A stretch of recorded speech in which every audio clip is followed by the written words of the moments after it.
ఇది దాదాపు మూడు నెలల సంది మేము కష్టపడుతున్నాము. పార్టీ కార్యకర్తలు, పార్టీ నాయకత్వము ఎన్నో ప్రోగ్రాంలు పెట్టినాము.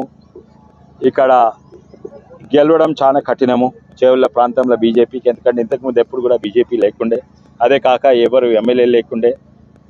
దాని మీద వీళ్ళు బాగా విషం నింపిండ్రు, మైనార్టీస్ మనసుల విషం నింపిండ్రు కాంగ్రెస్ పార్టీ. మైనార్టీసు మీరు బీజేపీని ఎట్టి పరిస్థితులు ఓడగొట్టాలని ఈ 6 లక్షల మైనార్టీస్ల తోటి వాళ్ళు బాగా దుష్ప్రచారం చేసిండ్రు.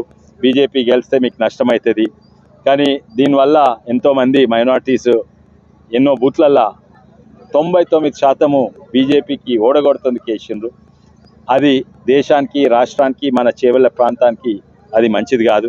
ఎందుకంటే మేమేమో అందరినీ కలుపుకొని పోదామని మేము అనుకుంటున్నాము. మేము మా సిద్ధాంతమే సబ్కే సాత్ సబ్కా వికాస్ అనే సిద్ధాంతము. దాన్ని ఓడగొడుతందుకు, సబ్కే సాత్ సబ్కా వికాస్ను ఓడగొడుతందుకు ప్రయత్నం చేసింది. చేవెళ్ళలా దాన్ని ఓడగొట్టగలగలేదు.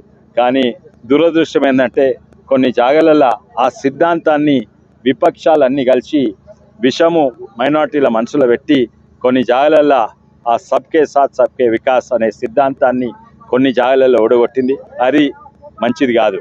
కానీ అందుకే నాకు గర్వంగా చెప్పుకుంటా. మా చేవెళ్ళ ప్రజలు వాళ్లకు తెలివిగల్లోళ్ళు, వాళ్లకు అవగాహన బాగుంది అని.